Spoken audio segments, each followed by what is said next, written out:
नमस्कार। अंतर्राष्ट्रीय खबरों के हमारे इस खास कार्यक्रम में आपका स्वागत है। मैं हूं चंद्रशेखर जोशी। इस कार्यक्रम में हम आपको इस वक्त की बड़ी अंतर्राष्ट्रीय खबरें बताते हैं, साथ ही दो बड़ी खबरों पर अपने विशेषज्ञ मेहमान के साथ चर्चा भी करते हैं। आज हम बांग्लादेश के तालिबानीकरण और ईरान और अमेरिका के बीच बढ़ते तनाव पर चर्चा करेंगे।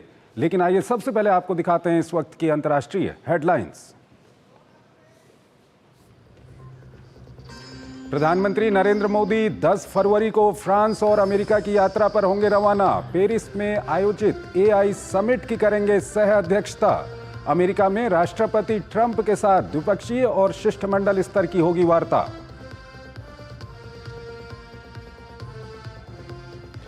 ईरान के सुप्रीम लीडर का ट्रंप पर पलटवार, कहा अगर हमारी सुरक्षा को खतरे में डाला तो मिलेगा माकूल जवाब। अमेरिका के साथ बातचीत को बताया बेवकूफी। अमेरिका ने ठोके नए आर्थिक प्रतिबंध। राष्ट्रपति ट्रंप ने आईसीसी पर भी लगाया प्रतिबंध। अंतर्राष्ट्रीय अपराध न्यायालय को बताया अवैध और गैर कानूनी। आईसीसी ने कहा स्वतंत्र और निष्पक्ष न्यायिक प्रक्रिया को नुकसान पहुंचाने का प्रयास। अमेरिका ने कहा हिजबुल्लाह को नहीं होना चाहिए सरकार का हिस्सा। अमेरिकी दूत ने लेबनानी राष्ट्रपति से की अपील। फिलहाल लेबनान से इजरायली सेना की वापसी टली। रूसी हमलों से दहला कीव। यूक्रेन का अधिकांश ड्रोन को मार गिराने का दावा। यूक्रेन को मिले मिराज और F-16 लड़ाकू विमान। रूस ने कहा मारे गए 200 यूक्रेनी सैनिक।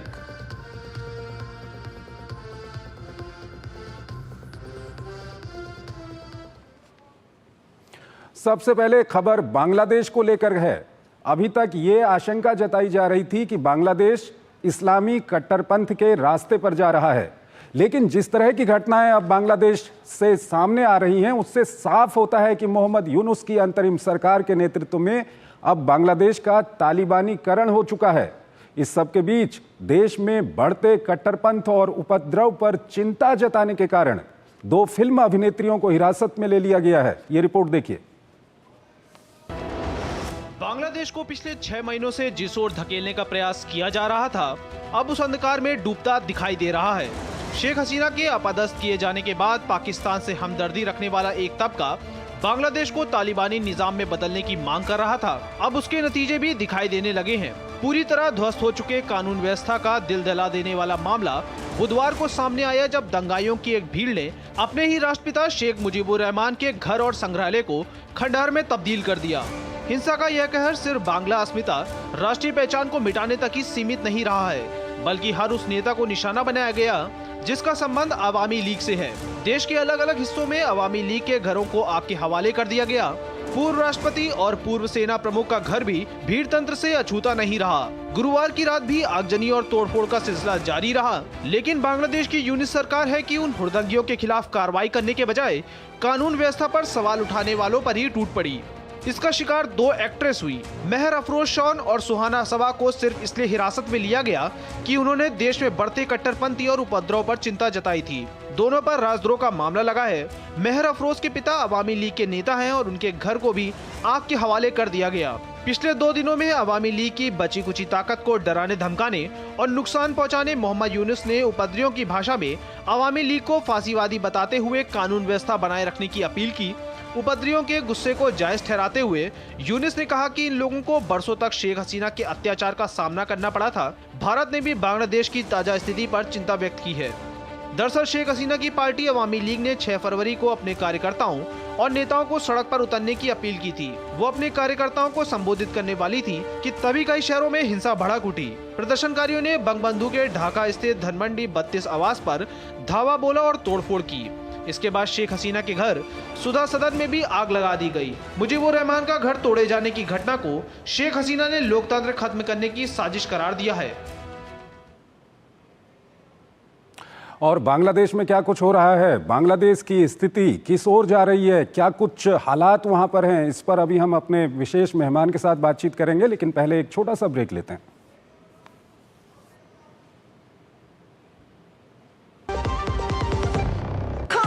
स्वाद नहीं नहीं है। अरे किफायती लाल, सस्ते वाले दाल मसाले स्वाद हुआ बेकार।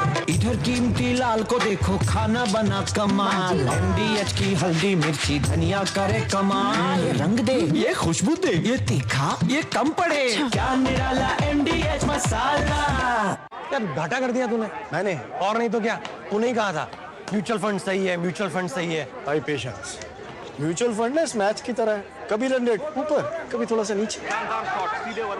म्यूचुअल फंड्स की पिच पर जितना टाइम टिका रहेगा, फायदा होने के चांसेस उतने बढ़ेंगे। सही है। म्यूचुअल फंड्स में पेशेंस रखना सही है। म्यूचुअल फंड निवेश बाजार जोखिमों के अधीन है। योजना से जुड़े सभी दस्तावेजों को ध्यान से पढ़ें। MDH की देगी मिर्च, देगी मिर्च का तड़का, अंग अंग फड़का। MDH की देगी मिर्च। और अभी हमने आपको बांग्लादेश की स्थिति पर एक रिपोर्ट दिखाई और किस तरह से वहाँ पर हालात ख़राब हो रहे हैं हमने बताया। ये दो अभिनेत्रियां हैं जिन्होंने बांग्लादेश में जो हालात हैं वो किस ओर जा रहे हैं उसको लेकर के अपनी चिंता व्यक्त की थी। इनको भी गिरफ्तार कर लिया गया। अनिल कुमार त्रिगुणायत हमारे साथ जुड़ रहे हैं, फॉर्मर डिप्लोमेट हैं, उनसे हम बातचीत करेंगे, विदेशी मामलों के जानकार हैं। अनिल जी, बहुत बहुत स्वागत है आपका हमारे इस कार्यक्रम में। सबसे पहला सवाल आपके सामने मैं यही रखना चाहूँगा कि पिछले 2-3 दिन में बांग्लादेश में जो कुछ हुआ है, चाहे वो शेख मुजीबुर रहमान के घर को जलाने की बात हो या वहाँ पर जिन अभिनेत्रियों ने अंतरिम सरकार के खिलाफ आवाज़ उठाई कि अंतरिम सरकार के नेतृत्व में बांग्लादेश कट्टरपंथ के रास्ते पे जा रहा है, उपद्रव के रास्ते पर जा रहा है, उनको भी गिरफ्तार कर लिया गया। क्या कुछ कहेंगे आप?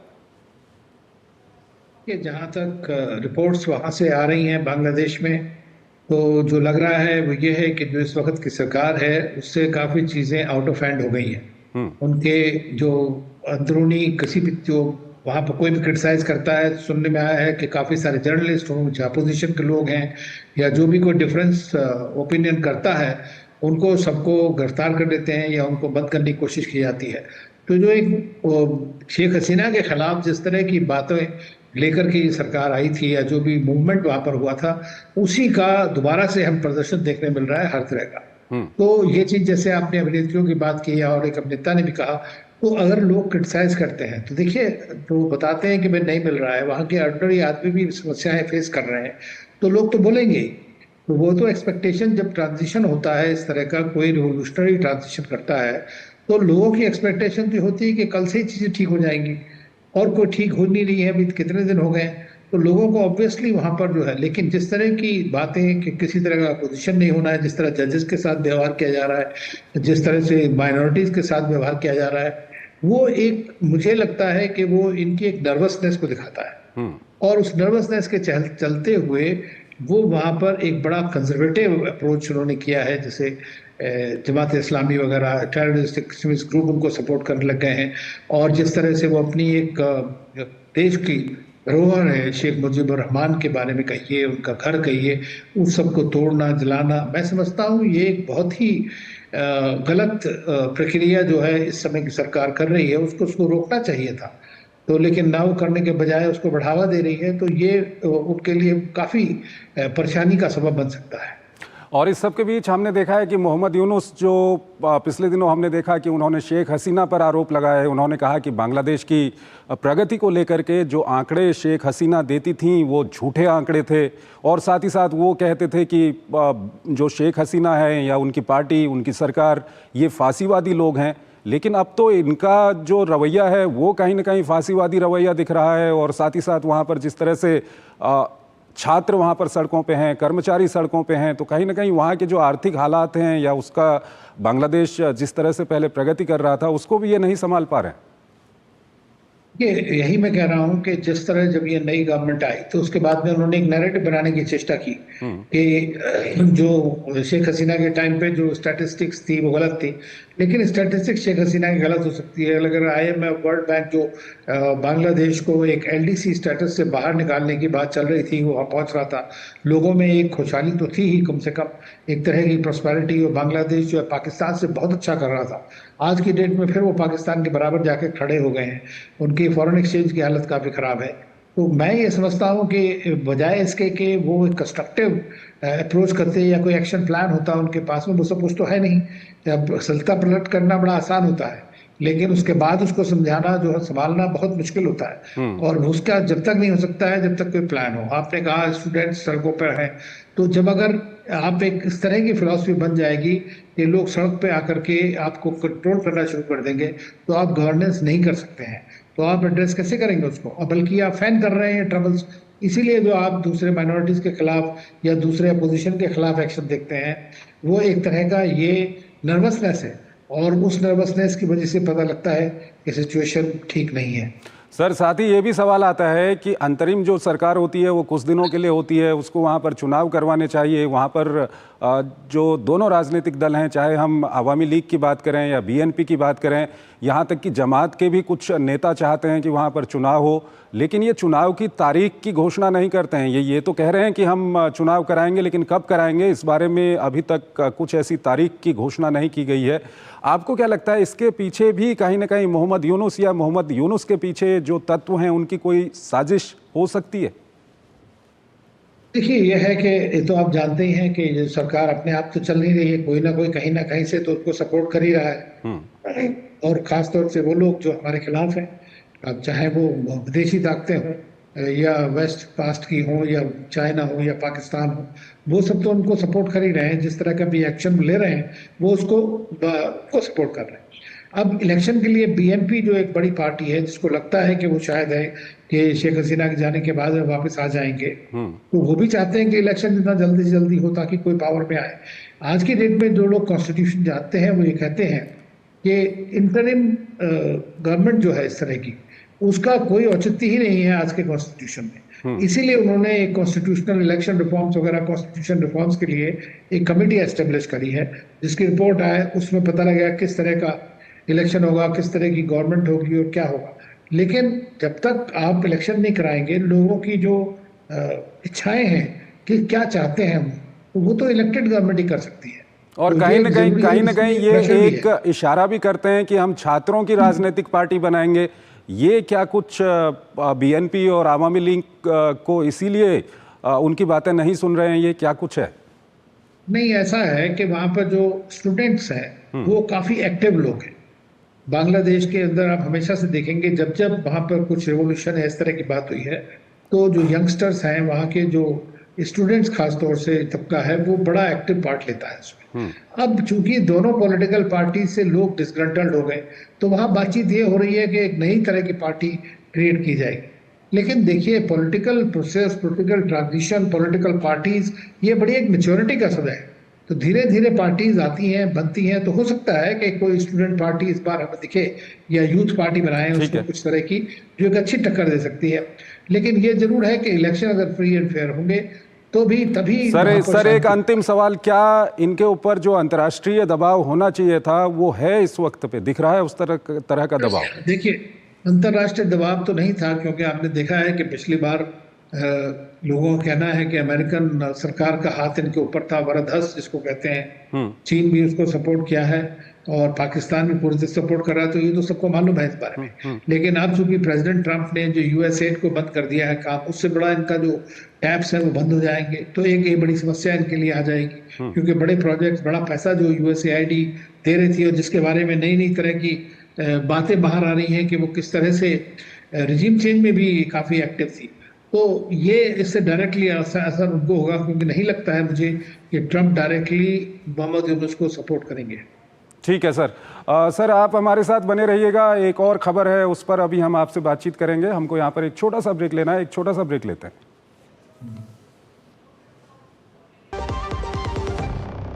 जब धरती चीर कर निकलता है लोहे का पत्थर और मिलता है मोंगिया के जोश से, फिर तपता है, पिघलता है और बनता है फौलाद।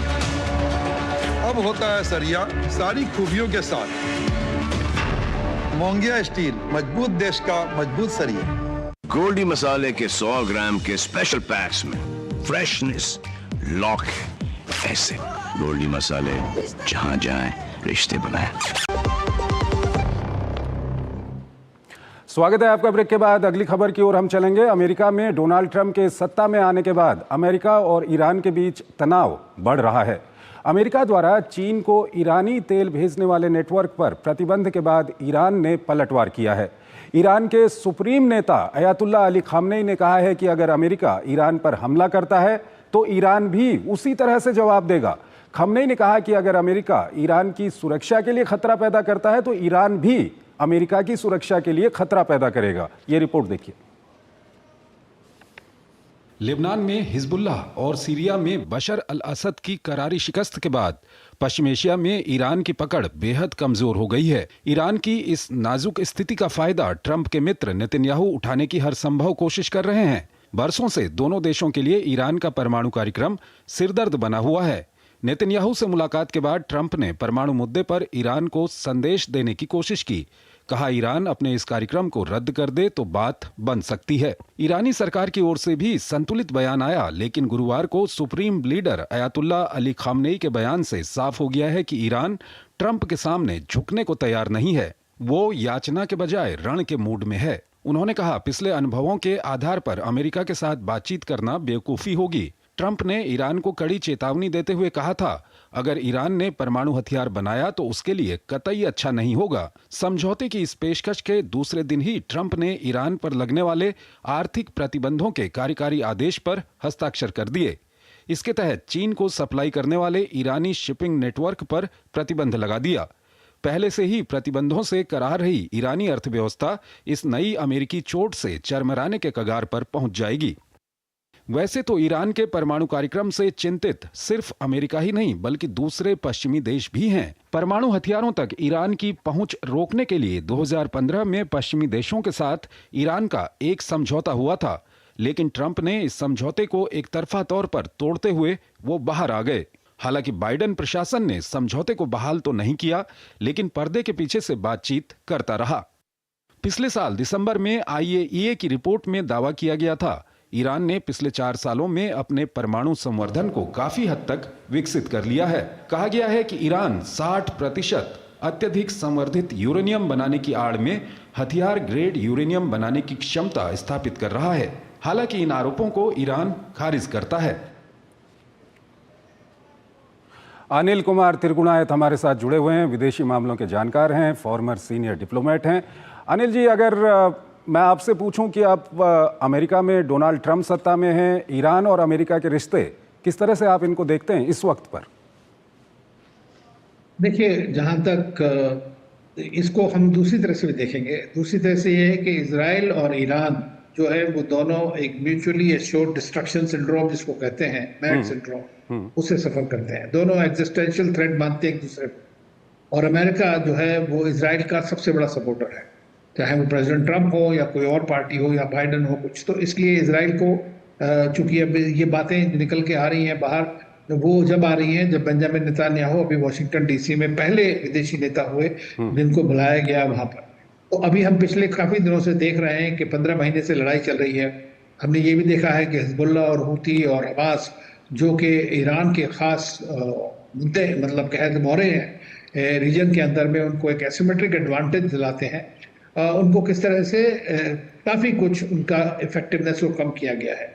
तो प्रेसिडेंट ट्रंप ने आज ही जो है हुतीज जो है यमन में, और वो ईरान सपोर्ट करता था उनको, उनके खिलाफ एक्शन लेना शुरू किया है। लेकिन अभी क्या हो रहा है कि दोनों ही, ईरान हो या अमेरिका हो, दोनों ही एक तरह से मिले जुले बयान दे रहे हैं। एक तरफ ईरान की अप्रोच हो रही है कि US के साथ मिलकर के दोबारा से उस ट्रीटी को रीनिगोशिएट किया जाए, स्टार्ट किया जाए। तो वो जो इस वक्त के वहाँ के मॉडरेट कह सकते हैं, conservative moderate president doctor Pezeshkian जो हैं, उनके तरफ से, और जो वहाँ के वाइस प्रेसिडेंट हैं, पहले भी वो निगोशिएटर भी रहे जवाद ज़रीफ, उन लोगों का ये है कि किस तरह से अमेरिकन एडमिनिस्ट्रेशन के साथ मिलकर के इसको स्टार्ट किया जाए। अभी वो यूरोपियन के पास भी गए। कोशिश उनकी ये है कि किस तरह से शुरू हो। रही बात अयतुल्ला खमैनी की, तो खमैनी का सीधा सा मानना यह है कि भाई ताकत का जवाब ताकत से देना है। लेकिन आज के डेट में ईरान ताकती तौर पर काफी कुछ कमजोर हो चुका है, उसके सैंक्शंस हैं काफी, तो वो भी ये नहीं चाहते। लेकिन ये है कि जब सिचुएशन आती है तो पब्लिक पोस्चरिंग की, तो पब्लिक पोस्चरिंग में वो कोई कम नहीं है। ट्रंप ने ये कहा है मैं वॉर नहीं चाहता हूँ, लेकिन उन्होंने ये भी बोला है बीच में कि अगर ईरान कहे कि वो न्यूक्लियर वेपन नहीं लेगा तो बातचीत हो सकती है। तो कल ही उनके डॉक्टर पेजेश्कियान ईरानियन प्रेसिडेंट जो है उन्होंने कहा है कि ईरान जो है वो वेपन सिस्टम ग्रेड या कहिए या न्यूक्लियर वेपन नहीं चाहता है। तो बातचीत हो रही है, तो मैं समझता हूँ टाइम लगेगा, लेकिन तब तक इसी तरह देखते रहेंगे हम। इन द मीन टाइम आप ये देखेंगे कि शायद है कि हुतीस के खिलाफ काफी कुछ एक्शन। अमेरिका जो है ये नहीं चाहता है कि इजराइल और ईरान की डायरेक्ट लड़ाई, और इसीलिए वो इस तरह की प्रेशर डाल रहा है ईरान के ऊपर, ताकि ईरान कोई ऐसा कदम न उठाए जिससे इजराइल को खतरा हो, या इजराइल को ऐसा कदम न उठाए कि लड़ाई शुरू हो जाए पूरे रीजन के अंदर। सर, लेकिन ईरान की जिस तरह से भाषा है, और जैसे कि आपने एक्सप्लेन किया कि ईरान इस वक्त पे पश्चिम एशिया की अगर हम बात करें तो काफ़ी वहाँ पर कमज़ोर हो चुका है, लेकिन ईरान की जिस तरह की भाषा है और दुनिया में जिस तरह का ध्रुवीकरण है, ईरान, रूस, चीन, उत्तर कोरिया, ईरान को कहीं ना कहीं ताकत मिलती है इन लोगों से? देखिए, ईरान कोई कहते हैं ना मरा आदमी 1.25 लाख का होता है, तो ईरान कमजोर जरूर है सैंक्शंस की वजह से, लेकिन सरवाइव तो किया है पिछले 20 साल में। आपने देखा सैंक्शन के बावजूद चीन के साथ में वो ऑयल भी सप्लाई कर रहे हैं, अफगानिस्तान को, सारे कंट्रीज को, जगह जगह उनके रिलेशंस तो है ही। लेकिन ये है कि यूएस सैंक्शंस के बाद में खासतौर से शिपिंग के ऊपर और जो डायरेक्ट सैंक्शंस है उससे फर्क तो पड़ता ही है। इकोनॉमी की हालत खराब हो जाती है, सोशली वहाँ पर समस्याएं हैं, अपने हमने काफी दिन देखा है उसमें।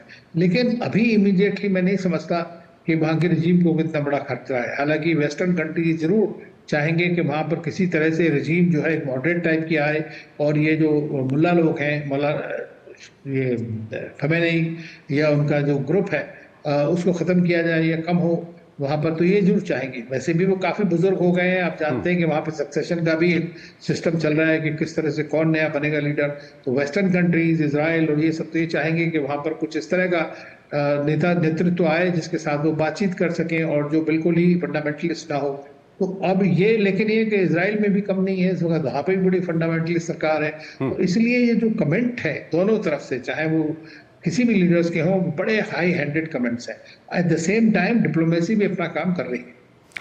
सवाल फिर मैं दोहराना चाहूँगा, क्या ईरान को जो रूस, चीन, इनसे दोस्ती है, थोड़ा सा ताकत मिलती है अमेरिका के खिलाफ? बिल्कुल मिलती है, बिल्कुल मिलती है, इसमें कोई शक नहीं है। अभी देखिए, आपने रशिया और ईरान ने एक स्ट्रेटेजिक पार्टनरशिप एग्रीमेंट अभी साइन किया है थोड़े दिन पहले के अंदर। मिसाइल में और दूसरी चीज़ों में रशिया की काफ़ी मदद होती है इनको, चीन की भी काफ़ी मदद है ईरान के लिए। ईरान और चाइना का एग्रीमेंट साइन हुआ था जिसमें $400 बिलियन तक इन्वेस्ट करने की बात थी। और आज की डेट में मैक्सिमम ऑयल ईरान का जो है वो चाइना ही खरीदता है जी। भारत पहले खरीदता था लगभग 12%, लेकिन वो सैंक्शंस वगैरह के चलते हुए हमारे यहाँ पे बिल्कुल बंदी हो गया रफली वहाँ का ऑयल आना। तो अभी इस वक्त सबसे ज्यादा इम्पोर्ट तो चाइना ही करता है वहां से। और चाइना, जिसको सर्न बोलते हैं, China, Iran, Russia, North Korea, इन चारों कंट्रीज का भी आपस में काफी तालमेल है और उससे वो एक दूसरे को सपोर्ट करते हैं। इसके बावजूद मैं कहूँगा कि ईरान जो है मिसाइल पावर है, ड्रोन पावर है, उन्होंने काफी सारे ड्रोन और मिसाइल जो है रशिया को दिए हैं यूक्रेन वॉर के अंदर। तो इस तरह ये है कि ये कोई मिलिटरली पोर पावर नहीं है, हालांकि सोशो इकोनॉमिकली उनके यहाँ पे बहुत ज़्यादा समस्याएं हैं। शुक्रिया सर, बहुत बहुत शुक्रिया आपका हमारे इस कार्यक्रम में जुड़ने के लिए और इतना अच्छा विश्लेषण और तमाम जानकारियां हमारे दर्शकों के साथ साझा करने के लिए। और इसी के साथ हम अंतर्राष्ट्रीय खबरों के इस कार्यक्रम को यहीं पर समाप्त करेंगे, लेकिन जाते जाते आपको छोड़ जाते हैं आज की महत्वपूर्ण अंतर्राष्ट्रीय खबरों के साथ। आप हमारी पूरी टीम को इजाज़त दीजिए। नमस्कार। प्रधानमंत्री नरेंद्र मोदी 10 फरवरी को फ्रांस और अमेरिका की यात्रा पर रवाना होंगे। पीएम मोदी फ्रांस के राष्ट्रपति इमैनुअल मैक्रों के निमंत्रण पर फ्रांस की राजकीय यात्रा पर रहेंगे, जहां वो एआई एक्शन समिट की सह अध्यक्षता करेंगे। पीएम मोदी अपनी यात्रा के दौरान राष्ट्रपति मैक्रों के साथ फ्रांस के शहर मार्सेल का दौरा भी करेंगे, जहां दोनों नेता नए खुल रहे भारतीय काउंसलेट का उद्घाटन करेंगे और international thermal nuclear experimental reactor का दौरा करेंगे। फ्रांस यात्रा के बाद पीएम मोदी अमेरिका का दौरा करेंगे, जहां वो अमेरिका के नए राष्ट्रपति डोनाल्ड ट्रंप के आधिकारिक निमंत्रण पर जा रहे हैं। अमेरिका में ट्रंप प्रशासन के आने के बाद पीएम मोदी उन कुछ नेताओं में से हैं जो अमेरिका के दौरे पर जा रहे हैं। पीएम मोदी राष्ट्रपति ट्रंप के साथ द्विपक्षीय और शिष्टमंडल स्तर की बातचीत करेंगे। अपनी यात्रा के दौरान पीएम मोदी दोनों देशों के बिजनेस लीडर से संवाद करेंगे, तो वहीं भारतीय समुदाय के लोगों को भी संबोधित करेंगे। राष्ट्रपति डोनाल्ड ट्रंप ने अंतर्राष्ट्रीय आपराधिक न्यायालय पर प्रतिबंध लगाने वाले एक कार्यकारी आदेश पर हस्ताक्षर किए। इसमें आईसीसी पर अमेरिका और उसके करीबी सहयोगी इजरायल को निशाना बनाकर अवैध और निराधार कार्रवाई करने का आरोप लगाया गया। वहीं अंतर्राष्ट्रीय अपराध न्यायालय ने अमेरिकी राष्ट्रपति डोनाल्ड ट्रंप के द्वारा लगाए गए प्रतिबंधों का विरोध किया। आईसीसी ने कहा है कि यह कदम न्यायालय के स्वतंत्र और निष्पक्ष कामकाज को नुकसान पहुंचाने का प्रयास है। रूस और यूक्रेन का युद्ध भीषण बना हुआ है। रूस ने दावा किया है कि उसने कुर्स्क इलाके में चेरकास्काया, कोनोपेल्का और उलानोक में यूक्रेन के एक बड़े हमले को नाकाम कर दिया है। रूस ने दावा किया है कि इस दौरान यूक्रेन के 200 सैनिक मारे गए और 8 टैंक, 5 पैदल सेना के वाहन, 1 बख्तरबंद कार्मिक वाहन और 30 बख्तरबंद लड़ाकू वाहनों के साथ 3 इंजीनियरिंग विध्वंसक वाहनों को भी नष्ट किया गया। फिलीपींस में एक बड़ा हादसा हुआ है, जहां अमेरिकी सेना का एक विमान दुर्घटनाग्रस्त हो गया। इस हादसे में 4 लोगों की मौत हो गई। यह दुर्घटना फिलीपींस के मागुइंदनाओ डेल सुर इलाके में एक खेत में हुई। अमेरिकी इंडो पैसिफिक कमांड के अनुसार यह विमान एक नियमित मिशन पर था और फिलीपींस सरकार के अनुरोध पर खुफिया जानकारी, निगरानी और टोही सहायता प्रदान कर रहा था। रवांडा ने शुक्रवार को कहा है कि उसके पास कांगो लोकतांत्रिक गणराज्य द्वारा रवांडा पर बड़े हमले की तैयारी के सबूत हैं। साथ ही रवांडा ने इस बात से इनकार किया है कि वह अपने पड़ोसी देश की सीमा के अंदर संघर्ष भड़का रहा है। जिनेवा में संयुक्त राष्ट्र में रवांडा के राजदूत जेम्स नगांगो ने मानवाधिकार परिषद की एक आपात बैठक में ये बात कही। उन्होंने कहा है कि कांगो और उसके सहयोगियों ने गोमा हवाई अड्डे और उसके आसपास हथियारों का भंडार जमा कर लिया है।